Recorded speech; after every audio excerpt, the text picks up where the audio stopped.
قرآن میں یہ پیشن گوئی آئی ہے۔ فرق تو ہوگا حدیث کی پیشن گوئی اور قرآن کی پیشن گوئی۔ کیا فرق ہوگا؟ نمبر ایک یہ کہ قرآن کا تو ہر حرف جو ہے وہ یقینی ہے، حدیث کے بارے میں یہ ہو سکتا ہے روایت بالمعنی ہو، روایت کرنے میں کوئی لفظ تھوڑا بہت بدل گیا ہو، پھر حدیث کی سند کیا ہے، وہ صحیح بخاری کی ہے، صحیح مسلم کی ہے، اس کا استناد کا پایا کیا ہے، درجہ کیا ہے، جبکہ قرآن مجید کا ہر حرف جو ہے وہ مستند ہے، بلا لا ریب فیہ کا مصداق ہے۔ یہ فرق تو ہوں گے۔ اور دوسرا فرق بہت اہم یہاں ہے کہ یہاں سالوں کا تعین کر دیا گیا، یعنی زیادہ سے زیادہ 9 برس کے اندر اندر یہ صورتحال بدل جائے۔ حدیث میں جو پیشن گوئیاں آئی ہیں ان میں کوئی تعین وقت کا نہیں، بلکہ سورہ انبیاء کے آخر میں 2 آیتوں میں حضور سے یہ کہا گیا کہ آپ کہہ دیجئے ان ادری اقریب ام بعید ما توعدون، اے نبی ان سے کہہ دیجئے کہ مجھے یہ معلوم نہیں ہے کہ جس چیز کی تمہیں خبر دی جا رہی ہے، جس چیز کا وعدہ تم سے کیا جا رہا ہے وہ قریب ہے یا دور ہے، ٹائم ٹیبل میں نہیں جانتا، لیکن جو میں کہہ رہا ہوں وہ ہو کر رہے گا۔ وَإِنْ أَدْرِي لَعَلَّهُ فِتْنَةٌ لَكُمْ وَمَتَاعٌ إِلَىٰ حِينٍ، اور اسی صورت میں پھر آگے چل کر ایک آیت کے بعد یہ ہے، اور یہ بھی کہہ دیجئے ہو سکتا ہے لعلہ شاید کہ یہ ابھی تمہارے لیے کچھ اور موقع تمہیں مل جائے، آزمائش کا موقع مل جائے، اللہ تعالیٰ تمہیں کچھ بریدنگ سپیس دے دے تاکہ تم اس میں اپنی اصلاح کر سکو، تو گویا کہ آزمائش کی ایک مہلت اور مل جائے تمہیں، یہ ہو سکتا ہے۔ لعلہ فتنۃ لکم ومتاع الی حین، ایک وقت معین تک کے لیے اللہ تعالیٰ تمہیں اور رہنے بسنے کا موقع دے دے، لیکن یہ کہ اس میں کوئی شک نہیں ہے کہ جس عذاب الہی کی میں تمہیں خبر دے رہا ہوں وہ آ کر، اس میں کوئی شک کب آئے گا یہ مجھے معلوم ہے۔ اسی کی ایک مثال اور بھی نوٹ کر لیجئے، جب حضور نے خواب دیکھا، اور نبی کا خواب بھی وہی ہوتا کہ ہم عمرہ کر رہے ہیں، حضور نے صحابہ کو حکم دے دیا۔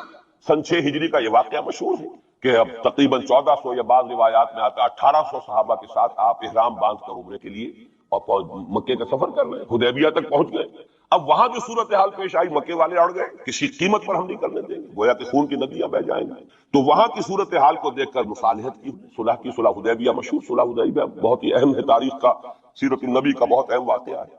اس پر بعض لوگوں کے ذہنوں میں یہ اشکال پیدا ہوا کہ حضور نے تو کہا تھا کہ میں نے خواب دیکھا ہے، اور نبی کا خواب تو وہی ہوتا ہے، اور ہم اس وقت جا رہے ہیں بغیر عمرہ کیے، تو گویا کہ ایک وسوسہ تو آ سکتا ہے، بڑے سے بڑے آدمی کے ذہن میں آ سکتا ہے۔ اور صحابہ کرام تو آ کر حضور سے کہتے بھی تھے کہ حضور بذا اوقات ہمیں اپنے دل میں ایسی باتیں بھی محسوس ہوتی ہیں کہ زبان پر لانے سے ہم زیادہ بہتر سمجھتے ہیں کہ ہمیں زندہ آگ میں جلا دیا جائے، یعنی ایسے وسوسے بھی ہمارے دل میں آ جاتے ہیں، دماغ میں آ جاتے ہیں۔ تو حضور نے فرمایا کیا واقعی تم ایسا محسوس کرتے ہو کہ اس بات کو زبان پر لانے سے بہتر ہے کہ ہمیں زندہ جلا دیا جائے؟ عرض کیا جی ہاں یہ تو ہمارا ہے۔ فرمایا ذاک ایمان، یہی تو ایمان ہے۔ شیطان وسوسہ اندازی کرے گا، لیکن جب تمہارا یہ احساس ہے کہ یہ بات اتنی بری ہے کہ مجھے زندہ جلا دیا جائے، یہ میرے لیے اہون ہے، ہلکا ہے بنسبت اس کے کہ میں اس بات کو زبان پر لاؤں، تو ثبوت ہے کہ ایمان موجود ہے۔ ریئیکٹ کا کون سی شے کر رہی ہے اس کے خلاف جو رد عمل پیدا ہوا وہ ایمان سے ہے نا، تو یہ تو پھر ایمان کا ثبوت ہے، یہ آپ نے اطمینان دیا۔ تو وسوسے بعض صحابہ کے ذہنوں میں یہ بھی پیدا ہوئے، تو حضور نے فرمایا تھا کہ میں نے کہا تھا کہ ہم کریں گے عمرہ، لیکن میں نے یہ کب کہا تھا کہ اسی سال ضرور کریں گے۔ گویا کہ ٹائم ٹیبل میں فرق ہو سکتا ہے، یعنی جہاں تک اللہ کا فرمان ہے اس میں ٹائم ٹیبل کا بھی فرق نہیں ہوا، ناممکن ہے، لیکن نبی کی پیشن گوئیوں میں یا خبروں میں ٹائم ٹیبل کے اندر فرق واقع ہو سکتا ہے کہ اس سال نہیں ہوا، اگلے سال پھر اس کو عمرہ قضا کہتے ہیں۔ قریش نے یہ مان لیا تھا کہ اس سال تو آپ جائیے، ہماری پریسٹیج جو ہے وہ اسی طرح قائم رہتی ہے، ورنہ تو گویا کہ ہم بالکل ہی آپ کے سامنے بچ گئے اور ہم نے گویا کہ بالکل ہی شکست مان لی۔ اس سال تو آپ جائیں، اگلے سال آئیے، 3 دن کے لیے ہم مکہ خالی کریں، بالکل ہم چلے جائیں گے پہاڑوں میں، آپ مکے میں رہیں 3 دن اور جس طرح چاہیں طواف کریں اور عمرہ کریں۔ بہرحال اگلے سال پھر وہ عمرہ ہوا، اسے عمرہ قضا کیا۔ یہ بھی میں نے مثال دی ہے کہ ٹائم ٹیبل کا جہاں تک تعلق ہے، حضور کی دی ہوئی پیشین گوئیاں جو ہیں اس کے بارے میں ہم تعین نہیں کر سکتے کہ یہ کب ہوگا، گمان کر سکتے ہیں، اندازہ ہو سکتا ہے، لیکن تعین نہیں۔ جبکہ یہاں یہ ہوا فی بضع سنین، الف لام میم غلبت الروم فی ادنی الارض وهم من بعد غلبهم سیغلبون فی بضع سنین، چند سالوں کے اندر اندر۔ اب اس پر یہ واقعہ بھی آپ نوٹ کر لیجئے کہ حضرت ابو بکر رضی اللہ تعالی عنہ نے انہی آیات کی بنا پر ایک شرط کر لی، ایک کافر مشرکین مکہ کے سرداروں میں سے ایک سے، کہ 3 سال کی شرط انہوں نے لگا دی، کم سے کم مدت جو ہوتی ویزا کی 3 سال، کہ 3 سال کے اندر اندر اگر یہ صورتحال تبدیل نہ ہوئی تو میں 100 اونٹ تمہیں دوں گا، اور اگر قرآن کی پیشن گوئی درست ہو گئی تو تم 100 اونٹ مجھے دو گے۔ اور اس وقت تک اس طرح کی شرط لگانا ابھی حرام نہیں ہوا تھا، چونکہ شریعت کے احکام تفصیلی تو آئے نہیں تھے، ابھی تو نہ شراب حرام تھی نہ جوا حرام تھا، تو اس طرح کی شرط لگانا کس طرح کوئی حرام والی بات تو تھی نہیں۔ لیکن حضور نے فرمایا کہ نہیں ابو بکر، یہ تم نے غلط کی، جب ویزا کا اطلاق 3 سے 9 تک پر ہوتا ہے تو تم 9 سال کی، تم اونٹوں کی مقدار بڑھا دو، لیکن کہو کہ یہ 9 سال کی جو ہے اس کے اندر یہ معاملہ ہوگا، اس لیے کہ بیزا قرآن مجید کا لفظ جو ہے وہ عربی زبان میں کم سے کم اقل مدت 3 برس ہے، لیکن یہ کہ اس کی اکثر مدت 9 برس ہے۔ تو حضرت ابو بکر نے وہ بدلا، اور ٹھیک 9 سال بعد وہ صورتحال پیش آ گئی. اور یہ عجیب ہے تاریخ کا واقعہ، ہیراکلیس کی یہ جو فتح ہے یہ بھی بڑی ہی معجزانہ تھی. وہ جو ڈائریکٹ روٹ تھا جس سے کہ ہمیشہ ان کی جنگیں ہوتی تھی، یعنی اس کے ترکی کے مشرقی علاقے سے آ کر رومی جو ہے پھر میدان جنگ کو اختیار کریں، مورے کیسپین کا راؤنڈ دے کر پہاڑی جو علاقہ ہے اس کے پیچھے سے آ کر اس نے حملہ کیا ہے اور ایک دم اچانک جو ہے ایرانیوں کو گویا کہ سرپرائز اٹیک کیا ہے. لیکن پھر یہ کہ شکست فاش ہوئی ایرانیوں کو، دوبارہ پھر جو ہے وہ یروشلم پر اس کا قبضہ ہو گیا. اس نے منت مانی تھی کہ اگر یروشلم دوبارہ فتح ہو جائے ہمارے ہاتھوں تو میں حمص سے لے کر اور یروشلم تک پیدل جاؤں گا اور وہاں جا کر جو ہے شکرانے کی نماز ادا کروں گا. کیونکہ وہ پھر صلیب انہیں دوبارہ واپس مل گئی، صلیب کو دوبارہ ریسٹور کرنا تھا اسی جگہ پر جا کر، تو پیدل چل کر یہ آیا. اور تاریخ میں نوٹ کر لیجیے جب یہ پیدل چل کر آیا تھا اسی وقت، اب زمانہ کافی گزر چکا تھا، تو پھر جو حضور کا نامہ مبارک گیا ہے سن 7 ہجری میں، یہ وہ زمانہ ہے جبکہ یروشلم وہ آیا ہوا تھا. اور اس وقت پھر ابو سفیان کو بلا کر، اس وقت تک وہ ایمان نہیں لائے تھے، حضور کے نامہ مبارک پر پھر ہیراکلیس نے پھر سوال جواب کیے اور معلومات حاصل کی، کون شخص ہے، کیسا ہے، حسب نسب کیسا ہے، اس کا کردار کیسا رہا ہے، کون لوگ اس پر ایمان لا رہے ہیں، جو ایمان لاتے ہیں ان میں سے کوئی واپس بھی جاتا ہے کہ نہیں جاتا، کوئی مرتد بھی ہوتا ہے. بڑا ذہین انسان تھا، بڑا عالم و فاضل انسان تھا، پہچان چکا تھا کہ یہ وہی نبی ہے جن کا ہم انتظار کر رہے ہیں. لیکن وہ یہ چاہتا تھا کہ جیسے قسطنطین نے اس وقت یہ کیا تھا کہ وہ جب اس نے مذہب بدلا ہے، عیسائیت اختیار کی، تو پوری مملکت جو ہے عیسائی ہوئی، تو نظام انٹیکٹ رہا، وہی ان کا بادشاہت کا نظام قائم رہا. چاہتا تھا کہ میرے یہ تمام کے تمام نائبین سلطنت اور جتنے بھی بطاریق ہیں، یہ بطریق پیٹریارکس، یہ سب کے سب بھی میرے ساتھ اسلام کو. اور سارا یہ اس نے جو سوال جواب کیا تھا ابو سفیان سے، اسی لیے کیا تھا کہ سارے درباری قائل ہوتے چلے جائیں کہ واقعی. لیکن اس کی امید کے برعکس ہوا، ری ایکشن بڑا شدید ہوا ان کے وہ پادریوں میں اور ان کے جو پیٹریارکس تھے ان میں، تو پھر وہ بھی محروم رہ گیا. سلطنت کی بیڑی اس کے پاؤں میں پڑی رہ گئی، زنجیر پڑی رہ گئی، وہ اسلام سے محروم رہ. بہرحال اب یہاں نوٹ کیجئے کہ 9 برس بعد 623 کی اس کو فتح حاصل ہو. حضرت عمر نے وہ 100 اونٹ حاصل، اگرچہ حضور نے پھر اس کے بارے میں حکم دیا کہ اسے صدقہ کرا، اس کو اب تو اپنے ذاتی استعمال میں نہ لاؤ، صدقہ کرا. اچھا، اس کے ساتھ اس پیشن گوئی میں دوسرا حصہ بھی ہے. الف لام میم غلبت الروم فی ادنی الارض وهم من بعد غلبهم سیغلبون فی بضع سنین للہ الامر من قبل ومن بعد. اللہ ہی کے ہاتھ میں ہے تمام معاملات کا اختیار، پہلے بھی اور بعد میں بھی. یہ تو ایمان کی بنیادی حقیقت ہے. وَيَوْمَئِذٍ يَفْرَحُ الْمُؤْمِنُونَ، اور اس روز اہل ایمان بھی بہت خوشیاں منا رہے ہوں گے. یہ اس پیشن گوئی کا دوسرا حصہ ہے. این بدر کے دن یہ خبر آئی ہے کہ یہ پیشن گوئی صحیح ہو گئی.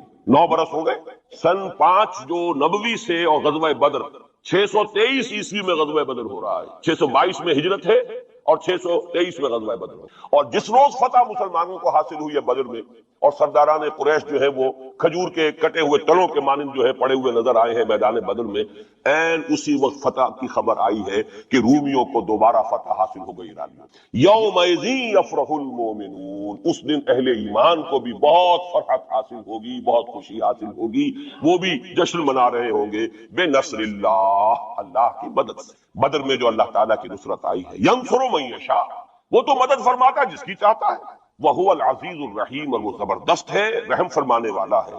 وعد اللہ، اب دیکھیے ذرا تاکید کا انداز دیکھیے. وعد اللہ، یہ اللہ کا وعدہ ہے. لا یخلف اللہ وعدہ، اور کان کھول کے سن لو، اللہ اپنے وعدے کے خلاف نہیں کرتا. ولیکن اکثر الناس لا یعلمون، لیکن اکثر لوگوں کو علم حاصل نہیں ہے، اکثر لوگ جانتے ہیں. یہ جو میں نے آیات اور اس کا تاریخی پس منظر، کچھ تھوڑا سا جغرافیائی جو اس کا پس منظر ہے، وہ سارا آپ کے سامنے رکھا ہے. اس کا مقصد یہ ہے کہ ایک طرف تو جو پیشین گوئیاں ہیں ان کے بارے میں تعلیم یافتہ لوگوں کے ذہنوں میں بھی جو اگر کوئی اشکال ہے کہ حدیث میں جو پیشین گوئیاں آئی ہیں تو وہ رفع. ہمارے نزدیک قرآن اور حدیث میں کوئی فرق نہیں. قرآن بھی ہمیں محمد کے ذریعے ملا صلی اللہ علیہ وسلم. مجھ پر تو نازل نہیں ہوا، کسی اور پر نازل نہیں ہوا، ابو بکر پر نازل نہیں ہوا، نازل تو محمد پر ہوا صلی اللہ علیہ وسلم. وہ بھی آپ کی زبان مبارک سے ہمیں عطا ہوا، آپ سے لیا ہے صحابہ نے، صحابہ سے تابعین نے، تابعین سے تبع تابعین نے. اور اس کے لیے ریٹن ورڈ ذریعہ نہیں بنا ہے، اصل جو ہے یہ اسپوکن، زبان سے زبان. اور اصل شے آج بھی جو ہے وہ قرات ہے قرآن کی. قرات اور قرات کا فن جو ہے یہ ہے اصل اس کے لیے حجت. یہ لکھنے کا معاملہ جو ہے وہ بھی تھا. اس کے بعد حضرت ابوبکر کے زمانے میں اس کو ایک کتاب کی شکل میں بھی جمع کر دیا، پھر حضرت عثمان نے اس کو ایک رسم الخط پر بھی تمام امت کو جمع کر دیا. یہ بھی بڑی قیمتی چیزیں ہیں. لیکن اصل جو ہے میڈیم قرآن مجید کا منتقل ہونا کہ قلب محمد پر نازل کیا جبرائیل، انہ نزلہ علی قلبک، پھر لسان محمد سے صلی اللہ علیہ وسلم حاصل ہوا صحابہ کو، پھر صحابہ کی زبانوں سے، پھر یہ تابعین کو، تبع تابعین کو. تو یہ منتقل ہوتا آ رہا ہے. اور ہمارے ہاں جو فن قرات ہے اس میں باقاعدہ سند ہوتی ہے، جیسے فن حدیث میں سند ہے، آپ کس سے پڑھ رہے ہیں، اس نے کس سے پڑھی، اس نے کس سے پڑھی، سند چلے گی۔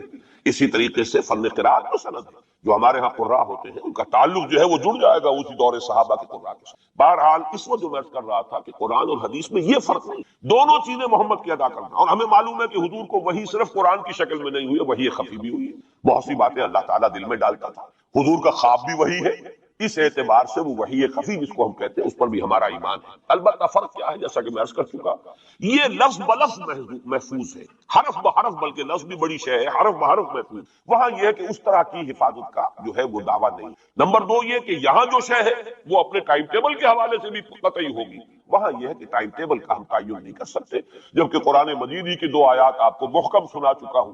ان ادری یا قریب ام بعید ما توعدون، نبی کہہ دیجیے مجھے نہیں معلوم جو کچھ تم سے وعدہ کیا جا رہا ہے وہ قریب ہے یا دور ہے۔ وَإِنْ أَدْرِي لَعَلَّهُ فِتْنَةٌ لَكُمْ وَمَتَاعٌ إِلَىٰ حِينٍ، اور میں نہیں جانتا، ہو سکتا ہے کہ ابھی تمہیں اللہ ایک مہلت اور دے دے، اور ابھی تمہیں اور رہنے بسنے کا موقع دے دے، تاکہ تمہیں ایک مہلت، ایک آزمائش مزید دے۔ اب جو میں ذرا صرف حوالہ دوں گا، اس وقت تفصیل میں جانے کا موقع نہیں ہے، اس لیے کہ گزشتہ سال اس پہ تفصیل سے کئی جمعوں میں یہاں گفتگو کر چکا ہوں۔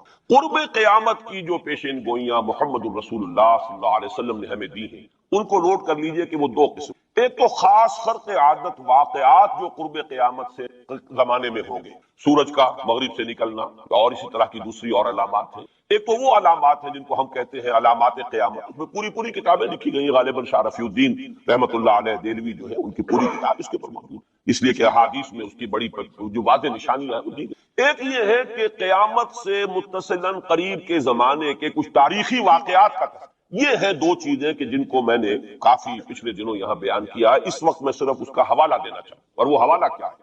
پہلی بات یہ کہ احادیث نبویہ سے صراحت کے ساتھ ثابت کہ قیامت سے قبل پورے کرۂ ارضی پر اللہ کا دین اسی طرح غالب ہوگا جیسے کہ حضور کے دست مبارک سے آپ کی اپنی حیات طیبہ کے دوران جزیرہ نما عرب میں غالب ہے، یہ قطعی ہے۔ حضور نے 5 ادوار گنائے، یہ حدیثیں ہم نے اس کے ٹیکسٹ بھی عام کیے ہیں، ندائے خلافت میں ان کے ٹائٹلز پر شائع کیا ہے تاکہ یاد کریں آپ حضرات ان حدیثوں کو، اس لیے کہ جو حالات اس وقت ہیں اور جو سامنے آنے والے بہت مایوس کن حالات ہیں، اور مایوس کن حالات میں پھر اگر امید کی کوئی ڈور جو ہے وہ ہاتھ میں رہے تو آدمی کو سنبھالا ملتا رہتا ہے، کہیں نہ کہیں کچھ امید بھی جو ہے کہ دامان خیال یار چھوٹا جائے ہے مجھ سے، وہ امید کا دامن جو ہے ہاتھ سے بالکل ہی نہ چھوٹ جائے تو کوئی نہ کوئی نا امیدی سمجھنے دے مجھے، نا امیدی کیا قیامت ہے، بڑا پیارا مسئلہ ہے، سمجھنے دے مجھے نا امیدی کیا قیامت ہے کہ دامان خیال یار چھوٹا جائے ہے مجھ سے، تو نا امیدی بہت بری شے ہے، لا تقنطوا من رحمۃ اللہ۔ اس اعتبار سے جو حالات امیڈیٹلی اس وقت سامنے ہیں اور جو آ رہے ہیں وہ نہایت مایوس کن،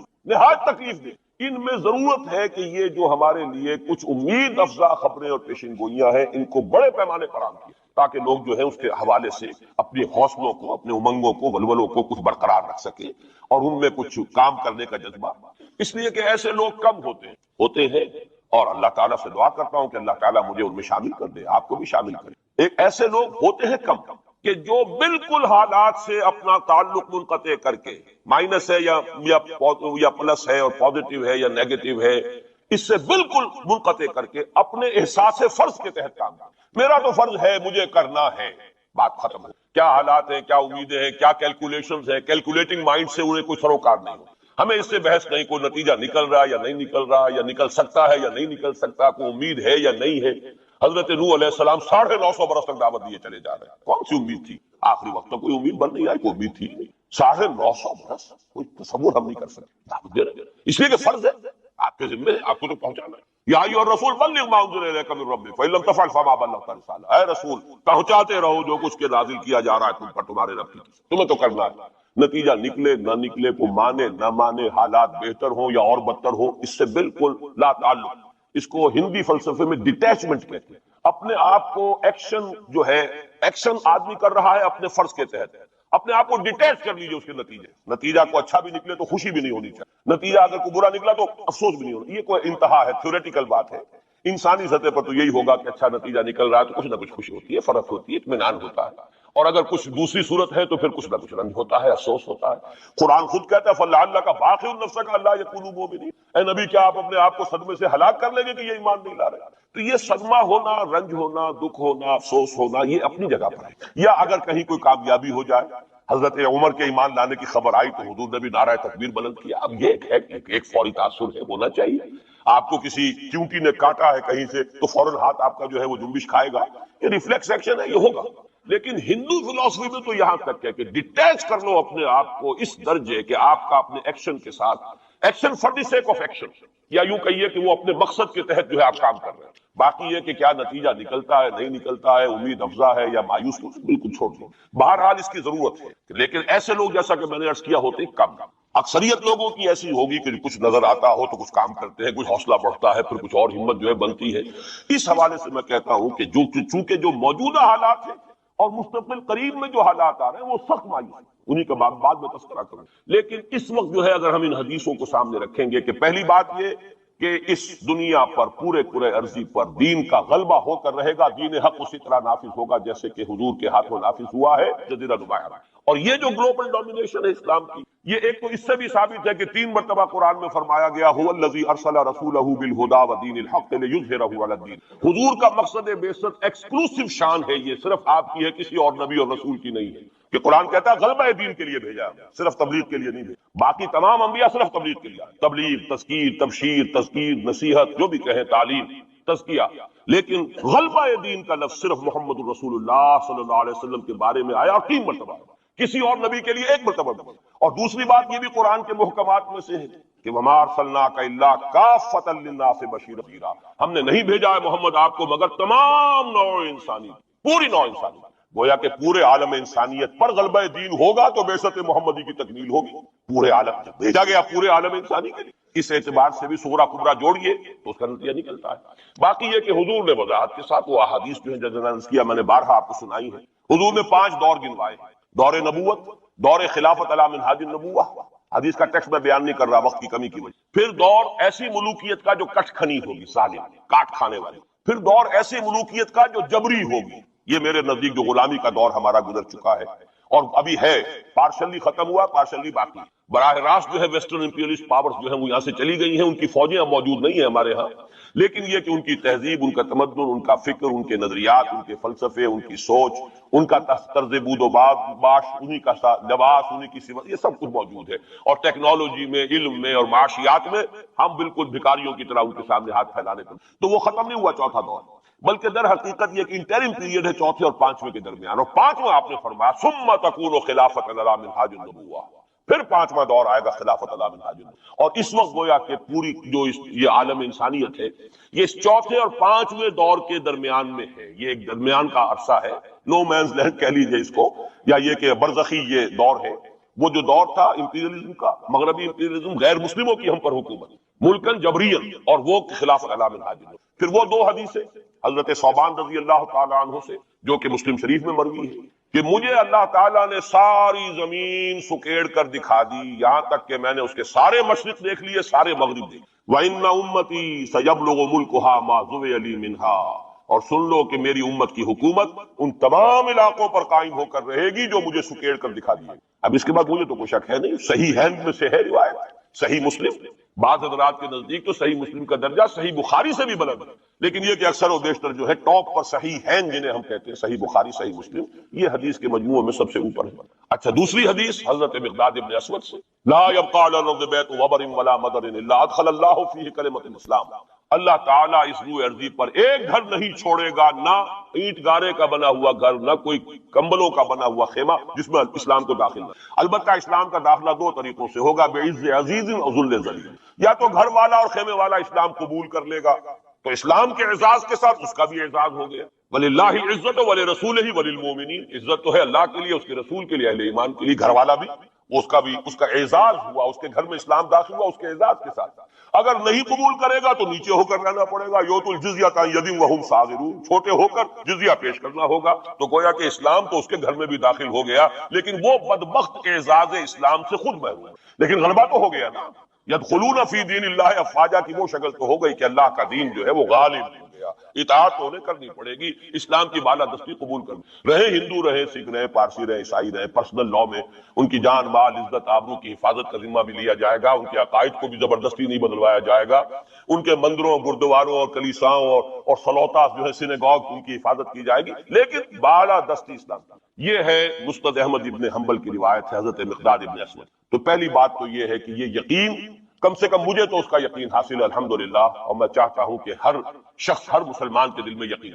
لیکن اس سے پہلے ایک اور دور ہے, وہ دور ہے کہ جس کو ہمارے اس زمانے میں آ کر دو طبقوں نے اس کے بارے میں اتنی غلط فہمیاں پیدا کی ہیں, اور اکثر ہمارے پڑھے لکھے بزوں میں خیش راسخ العقیدہ مسلمانوں کے اندر بھی دلوں میں نقب لگی ہوئی, سمجھتے ہیں کہ ہم تو قادیانی نہیں ہیں, سمجھتے ہیں کہ ہم تو منکر حدیث نہیں, لیکن ان حدیثوں پر ان کا یقین نہیں. حالانکہ یہ بخاری شریف کی روایات ہے, حالانکہ یہ مسلم شریف کی روایات ہے کہ اس سے پہلے ایک دور آنا ہے مسلمانوں پر سخت عذاب کا دور, اور یہ عذاب جو ہے شدید ترین عذاب, اس کی جو سب سے اہم شخصیت ہے المسیح الدجال, یہودیوں کے ہاتھوں آئے گا, اور یہودیوں میں ایک شخص پیدا ہوگا, کھڑا ہوگا, جو مسیح ہونے کا دعویٰ کرے گا, المسیح الدجال.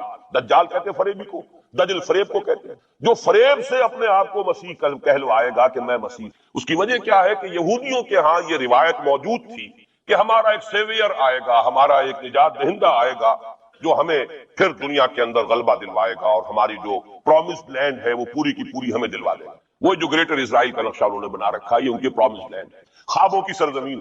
اچھا, وہ تو حضرت مسیح آئے تھے علیہ الصلوۃ والسلام, تو آ گئے, انہوں نے مانا نہیں. جب مانا نہیں, انہیں تو مرتد قرار دیا, جادوگر قرار دیا, بازیگر قرار دیا, واجب القتل قرار دیا, اور اپنے بس پڑتے تو سولی پر چڑھائی دی. وہ تو اللہ نے جو کیا وہ ایک علیحدہ مسئلہ ہے. اب وہ جگہ تو خالی ہے, جو آپ کہتے ہیں نا کہ کوئی ویکینسی ہے, وہ پوزیشن از ویکنٹ. ابھی وہ منتظر ہے ایک مسیحا کے کہ ہمارا اصل مسیح آنے والا ہے. وہ ان کا کوئی لیڈر کھڑا ہوگا جو اس دعوے کے ساتھ کھڑا ہوگا کہ اب میں اس مہم کو شروع کرتا ہوں کہ جس سے وہ جو گریٹر اسرائیل ہے, پوری عظیم تر اسرائیل وجود میں لاؤں گا. دیر کیا لگتی ہے, کوئی وزیر اعظم جو بھی ہو اسرائیل کا کھڑا ہو جائے ڈٹ کر کہ ٹھیک ہے وی ڈکلیئر وار, اور ہم تو یہ علاقے اب لے کر رہے ہیں. جس کو کہ اس نے بھی کہا ہے, یہ جو اس وقت ہے ریبین جو ہے, اس کے بارے میں خیال یہ ہوا تھا کہ جب یہ وزیر اعظم بنا اسرائیل کا کہ یہ بڑا ماڈریٹ ہے, بہت ایسا ہے ویسا ہے, اور اس نے وہ امریکن سے اپنا وہ 10 بلین کا جو لون لینا چاہتے تھے اس کو اوکے کرانے کے لیے کچھ دنوں کے لیے نئی سیٹلمنٹس کی تعمیر کا کام بھی سسپینڈ کر دیا.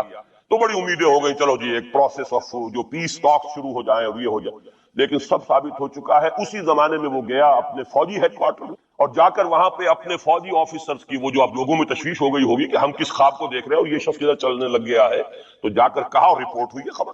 اس نے کہا یہ نہ سمجھو کہ گریٹر اسرائیل کو میں نے چھوڑ دیا ہے, اس کا نقشہ تو میرے دل پر کندہ ہے, اور میں منتظر ہوں وہ وقت آئے کہ ہم وہ گریٹر اسرائیل.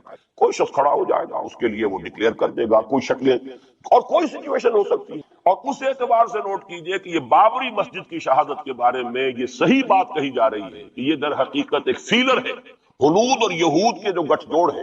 یہ میں آپ کو پہلے بتا چکا ہوں کہ یہ جو وہاں کا ہندو فنڈامنٹلسٹ ہے ہندوستان کا, باقاعدہ وفد گئے اسپین یہ معلوم کرنے کے لیے کہ اسپین میں مسلمانوں کو جو ایکسٹرمینیٹ کیا تھا کس طریقے سے کیا. باقاعدہ یہ تو ریسرچ کرتے ہیں, محنتیں کرتے ہیں, اور بہت ہی مستقل مزاجی کے ساتھ کام کرتے ہیں. وہ تو باقاعدہ اس کا بھی جائزہ لیا ہوا. پھر اسرائیل کے ساتھ جو ہم کے کانٹیکٹ ہو رہے ہیں, اور ابھی جو اسرائیل کا وزیر اعظم وہاں پہ آنے والا تھا, وہ وزیر خارجہ غالباً کسی وجہ سے ابھی جو صورت ہو گئی ہے اس کو ملتوی کیا ہے. تو یہ در حقیقت یہ دیکھنا ہے کہ مسلمانوں کے اندر جان ہے تو کتنی. یہ فیلرز پھینکے جایا کرتے ہیں, اندازہ ہو جائے کتنا ریئیکشن. وہ ریئیکشن جتنا کچھ تھا ہو گیا.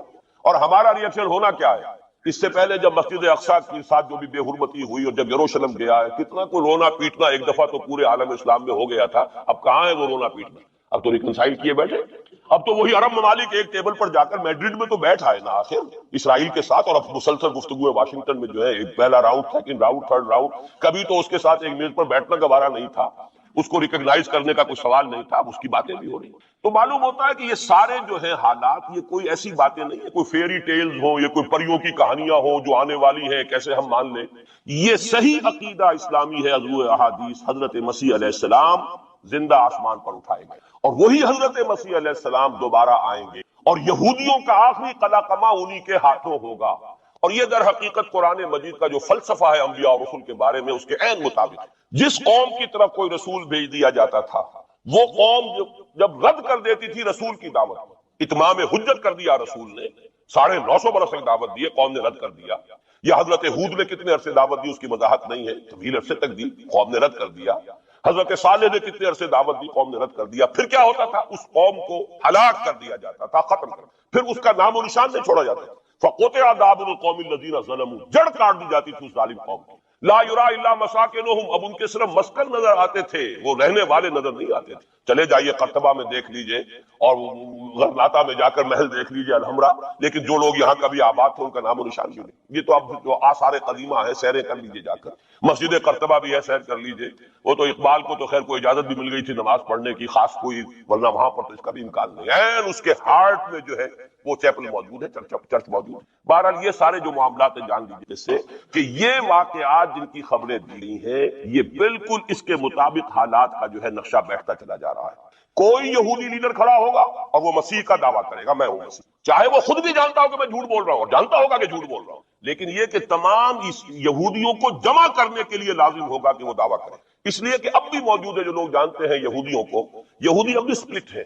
ان میں جو زیادہ مذہبی طبقہ ہے وہ زائنسٹ نہیں ہے، بلکہ وہ ان سے اختلاف کرتا ہے. زائنزم کی اپنی ایک تحریک تھی، وہ یوں سمجھیے کہ ایک ریشسٹ نیشنلسٹ موومنٹ ہے، وہ ایک نسلی قومیت کے اوپر چلنے والی جو ہے وہ ایک قوم پرستانہ حکم جو ہے تحریک ہے. جو مذہبی طبقہ ہے، جو یہودی داڑیاں رکھتے ہیں اور جو لمبے لمبے بال رکھتے ہیں اور کالی ٹوپیاں پہنتے ہیں اور لمبی شیروانیوں ٹائپ جو ہے ان کے لانگ کوٹس ہوتے ہیں، اور یہ وہاں مینہٹن میں بڑے نظر آتے ہیں گھومتے ہوئے اور بہت سرمایہ دار ہیں، اسی لیے نیو یارک کو جو یارک کہا جاتا ہے. وہ یہودی جو ہے وہ ان میں بڑا طبقہ بھی موجود ہے کہ جو اس زائنزم کو اور اسرائیل کو تسلیم نہیں کر رہا. تو ظاہر بات ہے کہ ان کے لیے ضرورت ہوگی کہ کوئی مذہبی اپیل آئے. منتظر تو وہ بھی ہے مسیح کے، اب آنا تو نہیں ہے، وہ مسیح جو آئے گا وہ تو آئے گا ان کی ہلاکت کے لیے. اس سے پہلے کوئی کھڑا ہوگا اور اس کو پھر یہ مذہبی یہودی بھی مان لے. نتیجہ یہ ہوگا کہ جو بھی پوری دنیا کا یہودی ہے وہ اس ایک علاقے میں آ جائے گا اور وہ اپنے اس گریٹر اسرائیل کے لیے پھر جو وہاں پر جنگ کی بھٹی دہکے گی. یہ کتاب الملاحم، اکثر جو حدیث کی کتابیں ان کے آخر میں آ کے کتاب الملاحم کا باب ہے علیحدہ، جس میں کہ اس دور کی خبروں کا جو ہے حضور نے پوری پیشن گوئیاں کی ہے کہ یہ کچھ ہونا ہے. جہاں تک المسیح الدجال کا تعلق ہے، اس کے بارے میں تو الفاظ یہ ہیں کہ کوئی نبی اللہ کا ایسا نہیں گزرا کہ جس نے مسیح الدجال کی فتنے سے خود پناہ طلب نہ کی ہو. اللہ خود حضور کی جو دعائیں ہیں معصورہ، اس میں ہے وہ اعوذ بک من فتنۃ المسیح الدجال، اے اللہ میں تیری پناہ طلب کرتا ہوں فتنۃ مسیح الدجال. وہ فتنہ اب سر پر آیا. یہ چند سالوں کی بات ہے اور اکثر و بیشتر کچھ اور حوالوں سے بھی، وہ نوسٹروڈیمس کے حوالے سے ہو یا کسی اور کے حوالے سے ہو، پیشن گوئیاں وغیرہ. دنیا میں اس وقت پوری اس فضا کے اندر جو مذہبی فضا ہے یورپ کی، وہ بھی بہت پریگننٹ ہے اس حوالے سے کہ یہ پیشن گوئیاں اور اس طرح کی خبریں اور اس طرح کی آمد. چنانچہ میں کئی مرتبہ کر چکا ہوں کہ آپ کو امریکہ میں بمپرز کے اوپر سٹیکرز ملتے ہیں، مسیح is coming, Jesus is coming. یہ عیسائیوں کا ہے، وہ بھی منتظر ہیں حضرت مسیح کی آمد کے، ہم بھی منتظر ہیں حضرت مسیح کی آمد کے. وہی مانا کہ حضرت مسیح نازل ہوں گے، حضور نے خبر دی، اور آ کر مسلمان کے پیچھے نماز پڑھیں گے. وہ ایک امتی کی حیثیت سے آئیں گے، اب نبی کی حیثیت سے نہیں آئیں گے، بلکہ اپنی امت جو ہے یہود، جنہوں نے کہ ان کو انکار کر دیا تھا قبول کرنے سے، ان کو سزا دینے آئے، انہی کی ہلاکت اور بربادی کے لیے آئیں گے. جیسے کہ حضرت نوح کی نگاہوں کے سامنے ان کی قوم ہی نہیں، ان کا بیٹا بھی غرق کیا نگاہوں کے سامنے، جس طرح کہ حضرت ہود کی نگاہوں کے سامنے ان کی قوم جو ہے وہ برباد کی گئی. اسی طریقے سے اللہ کا یہ قانون رہا ہے کہ جس قوم کی طرف رسول بھیج دیا، اس قوم نے اگر رد کر دیا دعوت کو، اس قوم کو اسی رسول کے سامنے ہلاک کیا، تاکہ نظر آ جائے کہ یہ تمہارے جو مجرم ہیں یہ کیفر کردار کو پہنچ گئے. یہ ہے معاملہ کہ جو یہودیوں کے ساتھ بعد میں پیش آنا ہے. اس کے بعد تو پھر وہ اسلام کے غلبے کا دور آ جائے گا، لیکن اس سے پہلے مسلمانوں پر شدید ترین عذاب کا دور آ رہا ہے. اور یہ خبریں جو ہیں یہ بھی احادیث میں. اسی لیے میں نے کہا تھا کہ موجودہ حالات اور امیڈیٹ فیوچر بہت ڈارک، بہت گلومی ہے مسلمانوں کی. البتہ مسلمانوں میں اور مسلمانوں میں ایک فرق ہے، یہ اس کو نوٹ کیے. میں ساری باتیں جو کہہ رہا ہوں محکمات قرآنی کی بنیاد پر، میرا تو بہرحال جو بھی اب زندگی گزری ہے قرآن مجید کے پڑھنے پڑھانے میں گزری ہے، اسی پر سوچ بچار ہے. گفتگو میری ہے تو قرآن کے حوالے سے الحمدللہ، دعوت ہے تو قرآن کی. تو میں جو کچھ کہہ رہا ہوں، لیکن اب ہر چیز کے لیے تفاصیل سے اور تفصیل کے ساتھ دلائل بیان کرنے کا یہ وقت نہیں ہے. مختلف مواقع پر میں اس کے لیے دلائل دیتا رہا ہوں. لیکن نوٹ کر لیجئے، میں نے اسی مسجد میں ایک دفعہ ہیومن جیوگرافی کا لفظ استعمال کیا تھا کہ یہ جو تاریخ انسانی ایک جغرافیہ بھی ہے. تقریباً 600 کروڑ دنیا میں اس وقت حضرت آدم کی نسل آباد ہے. ان میں سے 1/5 1 ارب سے زائد ہے، 120 کروڑ کے لگ بھگ ہیں مسلمان. ان سے دگنے ہیں عیسائی حضرت مسیح علیہ السلام کے نام لے. باقی جو ہے وہ پھر بقیہ ہیں، ہندو ہیں، بدھ ہیں، یہ ہے وہ ہے. لیکن یہ سمجھ لیجئے کہ یہ ہے ہمارا اس وقت ہیومن جیوگرافی کا ایک معاملہ. یہ جو 120 کروڑ کے قریب مسلمان ہے، کلمہ گو ہے، محمد کا امتی ہے صلی اللہ علیہ وسلم، اب اس کے دو حصے کر لیجئے۔ 20 کروڑ کے لگ بھگ ہے عرب، اور عرب سے مراد ہے جن کی اس وقت مادری زبان عربی ہے، جو عربی بولتے ہیں، عربی سمجھتے ہیں، عربی ان کی زبان۔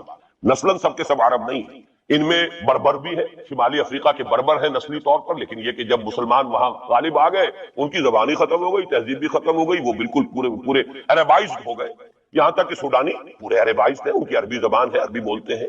تو یہ سب کے سب جو اس وقت میں عرب جو کہہ رہا ہوں وہ در حقیقت عرب جو کہ عربی بولنے والے ہیں، اور دوسرے جو ہے نان عرب وہ تقریباً 100 کروڑ، اور اس میں بھی نوٹ کر لیجئے ان میں سے لگ بھگ 40 کروڑ سب کانٹیننٹ میں آباد ہیں۔ سب کانٹیننٹ پاکستان، بھارت اور بنگلہ دیش، 40 کروڑ۔ کتنی بڑی تعداد ہے امت مسلمہ کا، 1/3۔ اگر ٹوٹل 120 کروڑ ہے تو ٹوٹل کا 1/3 جو ہے وہ ان 3 ملکوں کے اندر ہے جو کبھی ایک ہندوستان ہوتا تھا، اسی لیے میں اس کے لیے لفظ استعمال کرتا ہوں بر عظیم پاک ہے، اس میں 40 کروڑ کے قریب۔ بہرحال اس میں جو تقسیم ہے اذرو قرآن وہ دو کی، امیین اور آخرین، یہ قرآن کی اصطلاحات ہے سورہ جمعہ میں۔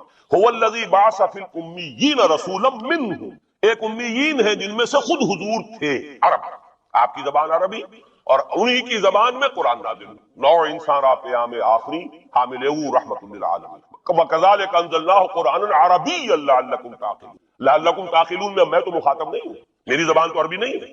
لَعَلَّكُمْ تَعْقِلُونَ میں کون مخاطب ہے؟ وہ جن کی زبان عربی ہے۔ ان لوگوں کو اللہ نے رتبہ زیادہ دیا، فضیلت دی، اس سے بڑی فضیلت کیا ہوگی؟ حضور انہی میں سے ہیں صلی اللہ علیہ وسلم۔ منہم هو الذی بعث فی الامیین رسولا منہم، انہی میں سے۔ پھر یہ کہ ان کی زبان میں اللہ نے اپنا کلام نازل کیا، فضیلت بھی بڑی ہوئی، لیکن فضیلت جہاں بڑی ہوتی ہے ذمہ داری بھی زیادہ بڑی ہوتی ہے، اور زیادہ بڑی ذمہ داری والا آدمی کوتاہی کرتا تو سزا بھی زیادہ بڑی ہوتی ہے۔ تینوں چیزیں جو ہے لازم و ملزوم ہیں۔ جن کے درجے ہیں سوا، ان کی سوا مشکل، درجہ سوا ہے، بلند ہے، ذمہ داری بھی زیادہ ہے، کوتاہی ہوگی تو سزا کی بھی زیادہ مستحق ہوگی۔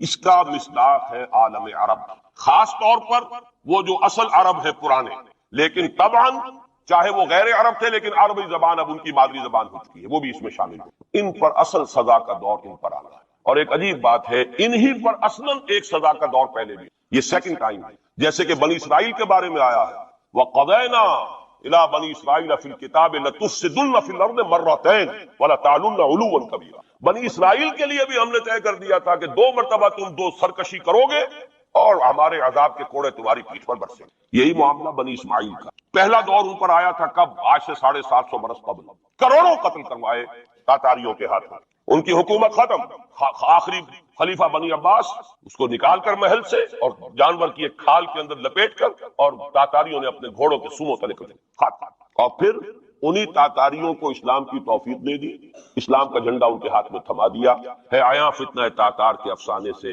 پاسماں مل گئے کعبے کو صنم۔ اس کے بعد کچھ عرصے رہا معاملہ ہسپانیہ میں عربوں کا، آج سے 500 برس قبل وہ بھی ختم۔ تو عربوں پر ایک دور تو وہ آ چکا، لیکن وہ دور ایکسٹرمینیشن کا نہیں تھا، وہ دور کاہے کا تھا؟ معزول کر دیے گئے، امت کی جو قیادت تھی وہ غیر عرب کو منتقل ہو۔ ترک کون تھے؟ غیر عرب۔ ترکوں ہی کے اندر سے یہ 4 جو ہے یہ سٹاکس نکلے ہیں، ایک سٹاک ایک ہے، 4 اس میں سے آپ کہہ لیجئے یہ مختلف اس کی شاخیں ہیں۔ ترکان تیموری ہندوستان میں آ گئے، ترکان صفوی ایران میں آ گئے، ترکان سلجوقی مڈل ایسٹ میں رہے بہت عرصے تک، اور پھر ترکان عثمانی کا تو کہنا ہی کیا ہے، وہ تو گویا کہ جو وہ رومن امپائر تھی اس کا جانشین جو بنا ہے، وہ در حقیقت اس کے بعد وہ تو آل عثمان کی حکومت ہے۔ ترکان عثمانی، یہ عثمان حضرت عثمان نہیں ہے رضی اللہ تعالیٰ عنہ، یہ ایک تاتاری سردار ہے عثمان، جن کی اولاد ہے جس کو آپ آٹومان ٹرکس کہتے ہیں، اور یہ پھر سلطنت جو ہے آٹومان گریٹ آٹومان کنگڈم جو کہ اب ختم ہوئی ہے اس صدی میں، پہلی یہ جو صدی ہے اس کی ابتدا میں پہلی جنگ عظیم کے بعد اس کا خاتمہ ہوا ہے، اس کا بس صرف ایک سمجھیے کہ نشان ترکی کی شکل میں رہ گیا ہے، باقی وہ گریٹ امپائر اسی کے ریمننٹس بوسنیا میں بیٹھے ہوئے جن کے اوپر اس وقت ظلم ہو رہا ہے، انہی کے جارجیا میں بیٹھے ہوئے، جارجینز تو ہے بھی اصل میں ٹرک، نسل ٹرک ہے، بوسنینز جو ہے ٹرکس نہیں ہے، لیکن یہ اسی زمانے میں اسلام لائے تھے جبکہ یہاں پر آل عثمان کی حکومت قائم ہوئی تھی، اور پورا مشرقی یورپ جو ہے وہ ترکان عثمانی کے زیر نظر۔ بہرحال یہ ایک سزا کا دور جو ہے وہ تو آ چکا، دوسری سزا اور سختر سزا کا دور اب آ رہا ہے۔ اس کا آغاز گلف وار سے ہو چکا، جیسا کہ میں نے عرض کیا ٹائم ٹیبل کوئی نہیں دیا جا سکتا، خبریں موجود ہیں اس کے بعد یہ ہونا ہے، یہ ہونا ہے، یہ ہونا ہے، اور 8 اقساط میں ہم ندائے خلافت میں وہ مضمون شائع کر چکے، جس میں احادیث میں زیادہ تر سنن ابی داؤد کی روایات ہیں، بڑی تفصیل موجود ہے، اور یہ ہے مجھے بھی پسند نہیں، آپ کو بھی پسند نہیں، اور پسند نہ ہونے کی وجہ سے ہی زبان پر ہم نہیں لاتے، اسی وجہ سے لوگ جو ہے ناواقف ہیں۔ یہ سارے ممالک حدیث میں موجود ہے کہ مسلمانوں کے ہاتھوں سے نکل جائیں گے، جنہیں یہودی گریٹر اسرائیل میں شامل کرتے ہیں۔ شام سارا، عراق سارا، مصر کا ڈیلٹا جتنا علاقہ زرخیز ہے اس کا جو بھی اچھا علاقہ ہے سارا، شمالی حجاز کا علاقہ سارا، یہاں تک کہ حدیث میں تو آتا ہے کہ مدینے کے دروازوں تک پہنچ جائیں گے، لیکن مدینے میں داخل نہیں ہو سکیں گے، اللہ تعالیٰ خصوصی حفاظت فرمائے گا۔ لیکن یہ کہ مدینے کے دروازے، اب مدینے سے اوپر کتنا حجاز کا علاقہ ہے، عرب کا، سعودی عرب، ترکی کا بھی مشرقی علاقہ جو ہے، یہ سارا موجود ہے احادیث کے اندر موجود ہے۔ تو یہ بڑی تلخ بھٹی آنے والی ہے۔ لیکن دوسری بات جو میں عرض کرتا رہا ہوں، اب اس کے حوالے سے آئیے اس روح عرضی پر، اچھا یہ بات بھی صاحب نے رکھ لی، یہ کیوں ہے سزا؟ سزا اس لیے ہے کہ ہم نے اسلام سے بے وفائی کی، سیدھی بات ہے۔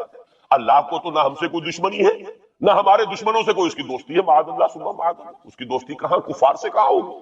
نبوکدنضر کے ہاتھوں بنی اسرائیل کو پٹوایا تھا اگر، تو کیا نبوکدنضر سے دوستی تھی اللہ کی؟ اور کیا اسرائیلیوں سے اور یہودیوں سے کوئی دشمنی تھی؟ ان کو تو غرہ یہ تھا کہ نحن ابناء اللہ واحباؤہ، ہم تو اللہ کے بیٹوں کے مانند ہیں، ہمیں تو آگ بھی نہیں چھو سکتی، لن تمسنا النار الا ایاما معدودات، آئے گی بھی تو چند دن کے لیے چھوئے گی، ہمیں فوراً نکال لے گا اللہ۔ ہم تو اس کے بیٹوں کے مانند ہیں، چہیتے ہیں، ابراہیم کی نسل سے، ہم سب محمد کی نسل سے نہیں ہیں صلی اللہ علیہ وسلم۔ وہ تو صرف سادات جو بھی ہے، سچے سادات ہیں یا بنے ہوئے سادات ہیں، وہی دعویٰ کر سکتے ہیں نا کہ وہ حضور کی نسل، اور وہ بھی نسل کیا ہے، حضور کی تو نہیں ہے، وہ تو حضرت علی کی نسل ہے۔ نسل بیٹی سے تو چلتی نہیں ہے، وہ تو بیٹے سے چلتی ہے۔ حضور صلی اللہ علیہ وسلم کی اصل نسل جو ہے وہ تو اللہ تعالیٰ نے چلائی نہیں، وہ تو حضرت ابراہیم کا بھی انتقال ہوا، اور اس کی اپنی جگہ پر ایک حکمت ہے، وہ اس وقت میرا موضوع نہیں ہے۔ تو ہم تو نسل نہیں ہے محمد کی صلی اللہ علیہ وسلم، کم سے کم میں تو نہیں ہوں اسی، لیکن وہ یہودی تو کہتے ہیں ہم ابراہیم کی نسل ہیں، سب کے سب، تو انہیں تو یہ غرہ ہونا جو ہے، یعنی معلوم ہوتا ہے کہ وزن ہے ان کی بات میں۔ نحن ابناء اللہ واحباؤہ، وہ ابراہیم جسے خلیل اللہ قرار دے رہا ہے اللہ تعالیٰ، میرا خلیل ہے، واتخذ اللہ ابراہیم خلیلا، جسے امام الناس قرار دے رہا ہے، انی جاعلک للناس اماما، جو ابو الانبیاء ہے، جس کی نسل میں سینکڑوں نبی آ گئے، جب ہم اس کی اولاد ہیں تو اللہ کے ہاں ہمارے ساتھ تو پریفرنشل ٹریٹمنٹ ہوگا۔ یہ ان کو غرہ تھا، یہی ہمیں۔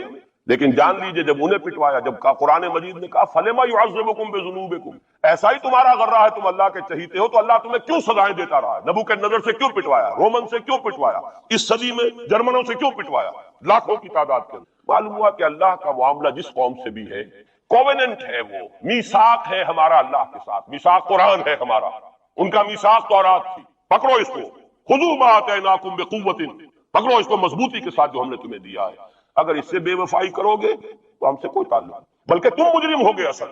باقی لوگوں کے پاس تو کتاب ہے نہیں، شریعت ہے نہیں، دین ہے نہیں، ان کو تو پہنچانا تمہارے ذمہ تھا، تم تو ان کو کیا پہنچاتے، خود اس سے بے وفائی کر بیٹھے ہو، لہذا ساری دنیا کی گمراہی کی ذمہ داری بھی تمہارے کندھوں پر ہے۔ یہ ہے وہ جرم جس کی بنا پر سزا ملے گی، سزا کے مستحق ہیں ہم، اور ہم میں سب سے بڑھ کر عرب ہیں، جن کی مادری زبان عربی ہے، جن کو صرف نحو پڑھنے کی ضرورت نہیں قرآن سمجھنے کے لیے، وہ تو از دل خیزت بر دل ریزت، براہ راست کمیونیکیشن قرآن سے ہو رہی ہے۔ وہ بے وفائی کریں تو ظاہر بات ہے مہا مجرم وہ ہے۔ لیکن پھر غیر عرب مسلمانوں میں اس وقت روئے ارضی پر سب سے بڑی مجرم قوم 10 کروڑ مغربی پاکستان، یہ میں ڈنکے کی چوٹ کہہ رہا ہوں اور بہت عرصے سے کہہ رہا ہوں، اس لیے کہ ہم وہ لوگ ہیں کہ جنہوں نے اسلام کے نام پر ملک بنایا ہے۔ کوئی ملک دوسرا دنیا میں اس وقت اسلام کے نام پر نہیں۔ ہم وہ لوگ ہیں، پاکستان بنانے کے لیے لاکھوں جانیں مسلمانوں کی، کلمہ گوؤں کی گئیں، اور ہزاروں عصمتیں لوٹی، اور نہ معلوم کتنی مسلمان لڑکیاں اور عورتیں جو ہے رہ گئی پھر بھی ہمیشہ ہی سکھوں کے پاس، اور وہ آئی نہیں۔ فرمایا قد خلت من قبلکم سنن، دیکھو مسلمانوں تم سے پہلے بھی بہت سی مثالیں گزر چکی ہیں۔ اب یہ گویا کہ ماضی کی طرف اشارہ کیا جا رہا ہے۔ فسیروا فی الارض، تو ذرا زمین میں گھومو پھرو، چلو پھرو، فانظروا کیف کان عاقبۃ المکذبین، تو ذرا پھر دیکھو کہ کیا حشر اور انجام ہوا ہے جھٹلانے والوں۔ تعویل خاص میں یہاں مراد ہیں وہ لوگ، وہ قومیں کہ جنہوں نے رسولوں کی دعوت کی تکذیب، قوم عاد، قوم ثمود، جزیرہ نما عرب ہی میں یہ قومیں آباد تھیں۔ لیکن مکذبین کا لفظ عام ہے، جھٹلانے والے، اللہ کی باتوں کو جھٹلانے والے، حقائق کو جھٹلانے والے، نصیحتوں سے اور صحیح مشوروں کو رد کر دینے والے، جو بھی حقائق سے اعراض کریں گے وہ بھی مکذب ہیں، اس اعتبار سے کہ وہ حالات کی تکذیب کر رہے ہیں، حقائق کی تکذیب۔ تو اس اعتبار سے اگرچہ مراد اصلاً یہاں وہ قومیں ہیں عاد ثمود کہ جنہوں نے رسولوں کی تکذیب کی، لیکن یہ کہ فانظروا کیف کان عاقبۃ المکذبین، اس کے اندر لفظ عام جو ہے اس کے حوالے سے جنہوں نے بھی حقائق کو جھٹلایا، جنہوں نے بھی جو بات کہی گئی جیسے کہ کئی رسولوں نے کہا اپنی قوموں سے وَلَٰكِن لَا تُحِبُّونَ النَّاصِحِينَ، کیا کریں ہم، تم پر تو یہ ہلاکت آنی ہی تھی، اس لیے کہ ہم نے تو ہر ممکن کوشش کی کہ تمہیں صحیح راستے کی طرف بلا لیں، لیکن تم اپنے خیر خواہوں کو پسند نہیں کرتے، تم تو ان کو پسند کرتے ہو جو تمہیں دھوکے دیں، تمہیں فریب دیں، سبز باغ دکھائیں، تم تو ان کی باتوں پر دھیان کرتے ہو۔ تو یہ ایک جنرلائزڈ اس سے نتیجہ نکالیے۔ آگے چلیے، ھذا بیان للناس وہدی وموعظۃ للمتقین،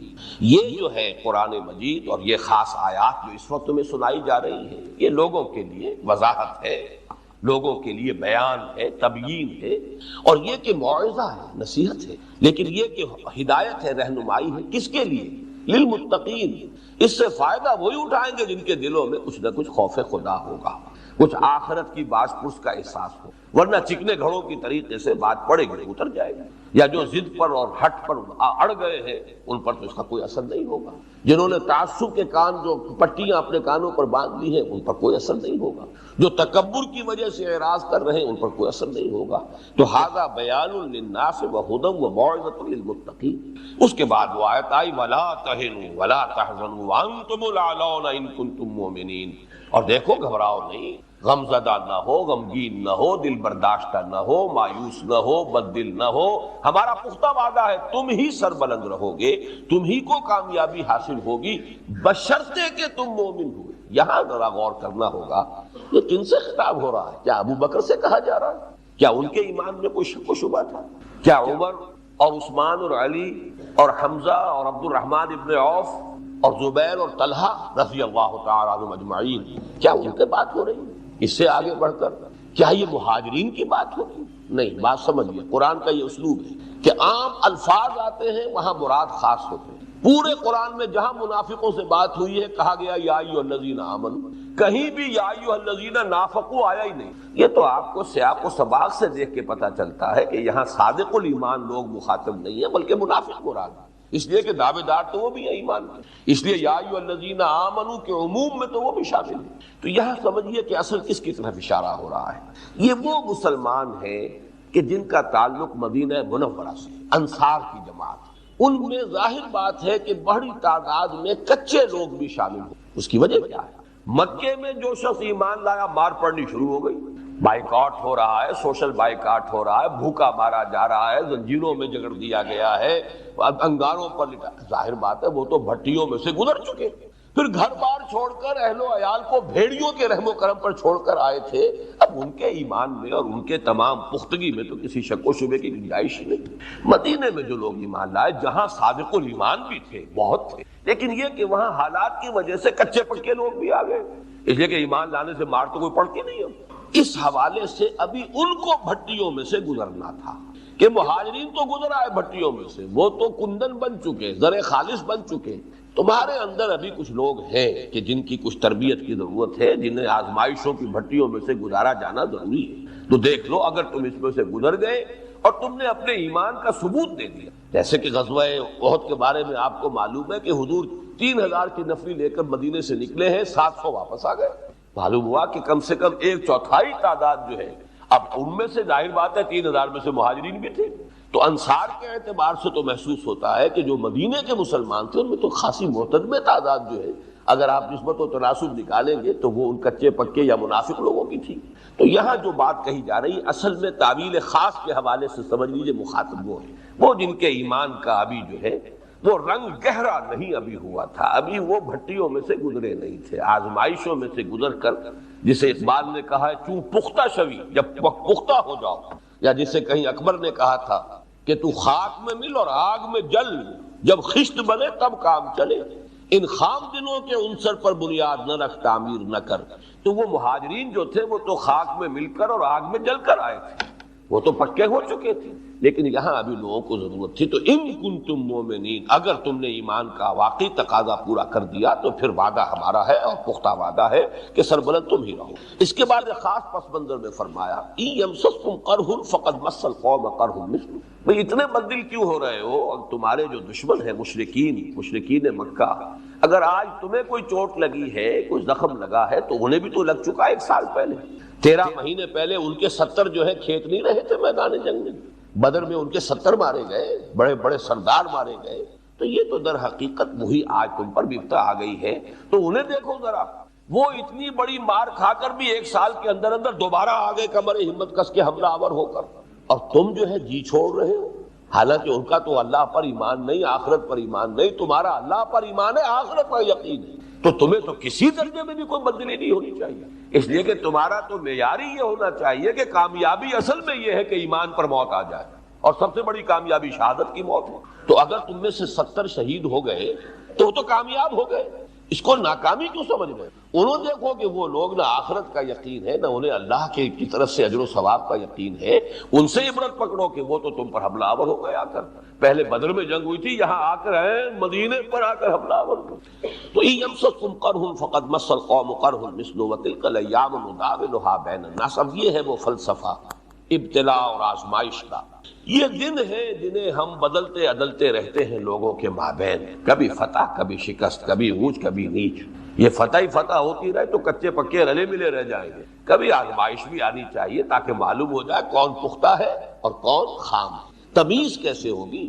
دودھ کا دودھ پانی کا پانی کیسے جدا ہوگا؟ تلک الایام نداولها بین الناس وَلِيَعْلَمَ اللَّهُ الَّذِينَ آمَنُوا مِنْكُمْ وَيَتَّخِذَ مِنْكُمْ شُهَدَاءَ. یہ اس لیے ہے کہ اللہ دیکھ لے کون تم میں سے واقعی صاحب ایمان ہے، اور تم میں سے کچھ کو اپنے گواہ بنا لے، شہادت کا درجہ دے دے. یہ تو اونچا درجہ ہے.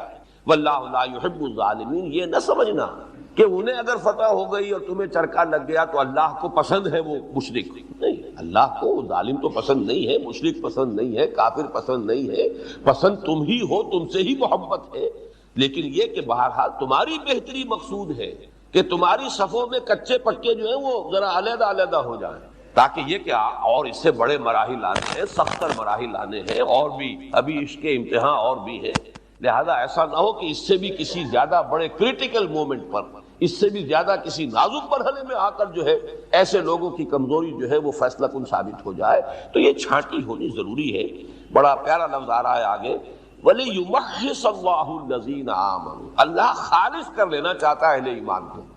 یہ تمحیص کے لفظ کو سمجھیے، اس سے مراد کیا ہے؟ آپ اردو میں ایک لفظ بولتے ہیں جو کتابی اردو ہے، بول چال کی تو ایسی نہیں ہے. وہ بحث و تمحیص لفظی معنی کیا؟ بحث کے معنی ہوتے ہیں کریدنا.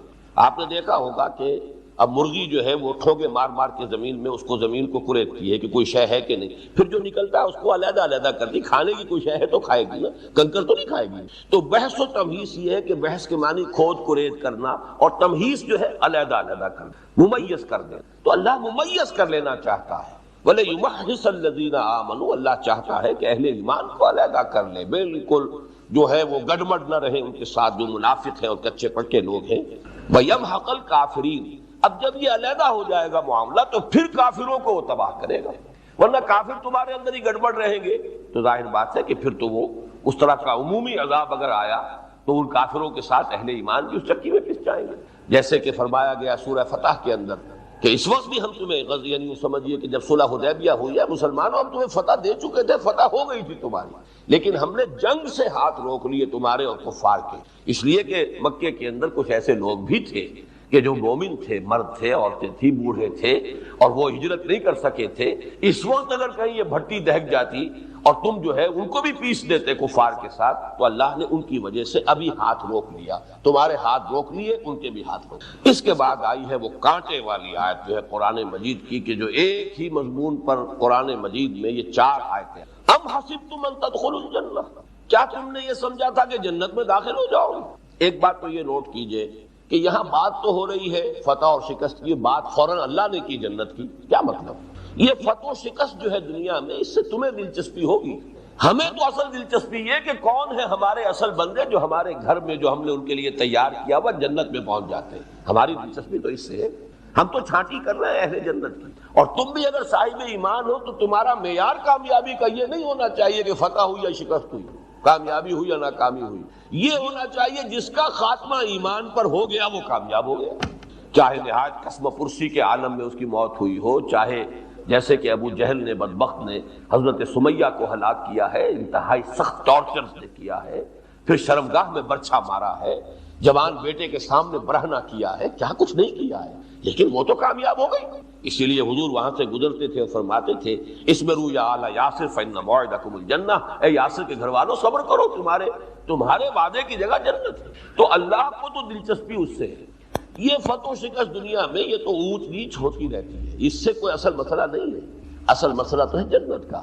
ام حسبتم ان تدخلوا الجنہ، یہ نہیں کہا کہ کیا تم نے یہ سمجھا تھا کہ کامیاب ہو جاؤ گے اور تمہیں فتح حاصل ہو جائے گی، نہیں، حالانکہ بحث وہی ہو رہی ہے، لیکن اصل نصب العین کیا ہونا چاہیے، وہ ہے حصول جنت۔ اصل نصب العین کیا ہے؟ فلاح اخروی، اس کو نمایاں کیا ہے، تمہاری نگاہ تو وہاں جمی ہونی چاہیے۔ ام حسبتم ان تدخلوا الجنۃ ولما یعلم اللہ الذین جاہدوا منکم ویعلم الصابرین، ابھی تو اللہ نے دیکھا ہی نہیں تم میں سے کہ جو واقعتاً جہاد کرنے والے ہیں، اور ابھی تو اللہ نے دیکھا ہی نہیں کہ کون ہے تم میں سے جو صبر کرنے والا۔ اب دیکھیے یہاں بھی اطلاق مہاجرین پر نہیں ہو سکتا، ان کا ایمان، ان کا صبر تو پورا کا پورا وہ امتحانات پاس کیے ہوئے ہیں، وہ تو یوں سمجھیے کہ آخری درجے میں جس کو کہا جائے فرسٹ ڈویژن سے آگے ڈسٹنکشن میں کامیاب ہو چکے۔ لیکن یہ کہ مراد کون ہے یہاں پر؟ اگرچہ الفاظ عام ہیں، اصل میں مراد ہے وہ لوگ جو مدینے میں ایمان لائے، اور خاص طور پر ان میں سے جن میں ابھی کچھ کچائی ہے۔ تو فرمایا ابھی ہمیں گزارنا ہے، ہمیں دیکھنا ہے کون تم میں سے واقعتاً ایمان لائے، صدق دل سے لائے ہیں، پختگی کے ساتھ لائے ہیں، جن کے دلوں میں ایمان راسخ ہو گیا ہے، اور کون واقعتاً صبر کرنے والے ہیں، جمے رہنے والے ہیں، ڈٹے رہنے والے ہیں، امتحانوں میں سے، آزمائشوں میں سے کامیابی کے ساتھ گزر جانے والے ہیں۔ تو ابھی یہ مرحلہ جاری رہے گا۔ وَلَقَدْ كُنْتُمْ تَمَنَّوْنَ الْمَوْتَ مِنْ قَبْلِ أَنْ تَلْقَوْهُ، اور یہ بھی ذرا نوٹ کیجئے کہ ایک ہماری اس علاقے کی ہریانے کی زبان کی ایک کہاوت ہے کہ تھوتھا چنا باجے گھنا، یہ عام طور پہ کہتے ہیں خالی برتن زیادہ کھڑکتا ہے۔ تو جن لوگوں کے دلوں میں ایمان قدرے کم تھا وہ زیادہ بڑے بلند دعوے کرتے تھے، جی ہمیں تو شہادت چاہیے، بس اللہ کی رضا چاہیے، ہمیں تو کچھ نہیں چاہیے دنیا سے، ہم تو چاہتے ہیں کہ فوراً جو ہے شہادت کی موت ہمیں حاصل ہو جائے۔ چنانچہ یہ فیصلہ کہ غزوہ احد میں میدان میں جا کر مقابلہ ہوگا، یہ بھی کچھ پرجوش نوجوانوں کے اصرار پر حضور نے کیا، ورنہ حضور کی اپنی رائے بھی یہ تھی کہ مدینے میں محصور ہو کر دفاع کیا۔ اور یہ کہ عبداللہ ابن ابی، اب یہ بھی ایک بڑی عجیب بات ہے، نوٹ کر لیجئے کہ کبھی ایسا ہو سکتا ہے کہ ایک ہی بات، ایک ہی رائے نہایت اخلاص کی بنیاد پر بھی ہو اور منافقت کی بنیاد پر بھی ہو، رائے تو ایک ہے، لیکن ایک شخص وہی رائے دے رہا ہے نہایت خلوص کی بنیاد پر۔ حضور کی رائے بھی وہی تھی کہ مدینے میں محصور ہو کر مقابلہ کیا، عبداللہ ابن ابی کی رائے بھی وہی تھی، لہذا ظاہر کسی بات کا اور ہے اور باطن کچھ اور ہے۔ اسی کو کہا جاتا ہے، حضرت علی رضی اللہ تعالی عنہ نے خوارج کا جو کلمہ تھا اس پر یہی کہا تھا، کلمۃ حق ارید بها الباطل، جو کچھ یہ کہہ رہے ہیں ان الحکم الا للہ، یہ تو کلمہ حق ہے، اس کا کون انکار کرے گا کہ اللہ کے سوا کسی کے لیے حکم نہیں، فیصلے کا اختیار نہیں، حاکمیت نہیں، لیکن یہ جو کہہ رہے ہیں کلمہ تو حق، بات حق کہہ رہے ہیں ارید بها الباطل، لیکن اس سے جو ان کا مقصود ہے وہ باطل ہے، بات صحیح نہیں ہے۔ تو بہرحال یہ کلمہ جو ہے اس اعتبار سے حضور کی طرف سے بھی رائے آئی اور وہ حق تھا، عبداللہ ابن ابی کی بھی رائے تھی، لیکن کچھ جوشیلے مسلمان نوجوان، خاص طور پر جو غزوہ بدر کے بعد ہی ایمان لائے تھے، اور ان کے ایمان لانے میں یہ بات بھی شامل ہو سکتی ہے کہ تو فتح ہی فتح ہے، اب تو ڈنکا بج گیا پورے عرب میں، روب قائم ہو گیا، لہذا اب تو چلو شامل ہو جاؤ، جوائن دی بینڈ ویگن، اب شریک ہو جاؤ اس میں سے، گاڑی چل پڑی۔ تو اب یہ وہ لوگ ہیں کہ جنہوں نے بڑی شہادت کی، ہماری تو آرزو شہادت کی ہے، ان پر ایک طرح کا طنز کیا جا رہا ہے۔ وَلَقَدْ كُنْتُمْ تَمَنَّوْنَ الْمَوْتَ مِنْ قَبْلِ أَنْ تَلْقَوْهُ، تم بڑی تمنائیں آرزویں کر رہے تھے موت کی اس سے پہلے کہ تم نے اسے دیکھا ہو۔ موت بہرحال موت کی آرزو کرنے کی اجازت نہیں ہے، شہادت اور شے ہے، شہادت کی موت ہو، لیکن موت کی آرزو آپ نہیں کر سکتے کہ زندگی جو ہے جلدی ختم ہو جائے۔ لہذا اس حوالے سے وَلَقَدْ تَمَنَّوْنَ كُنْتُمْ تَمَنَّوْنَ الْمَوْتَ مِنْ قَبْلِ أَنْ تَلْقَوْهُ، اب تم نے دیکھ لیا، فَقَدْ رَأَيْتُمُوهُ وَأَنْتُمْ تَنْظُرُونَ، تم نے اب آنکھوں میں آنکھیں ڈال کر دیکھا ہے نا موت کے موت کیا شے ہے۔ تو یہ ایک طرح کا طنز ہے ان لوگوں پر۔ تو پس منظر میں وہی سمجھیے کہ وہ لوگ ہیں کہ جو ابھی وہ کچے پکے قسم کے، پکے نہیں کچے لوگ تھے، وہی ہیں کہ جن کی طرف یہ روح سفر ہے۔ بہرحال اب ان آیات کے بعد آئیے ان کے حوالے سے جو مجھے باتیں عرض کرنی۔ پہلی بات تو یہ ہے کہ جو صورت سامنے آئی ہے اس وقت اس انتخابات کے نتیجے میں، کون جیتا کون ہارا اس کو چھوڑیے، اس پر تو میں پچھلے جمعے میں کچھ مفصل گفتگو کر بھی چکا ہوں، اور یہ کہ وہ آج وہ آ گیا ہے تازہ اس کا شمارہ ندائے خلافت کا، اس میں میری وہ پچھلی جمعے کی تقریر تقریباً ساری چھپ گئی ہے۔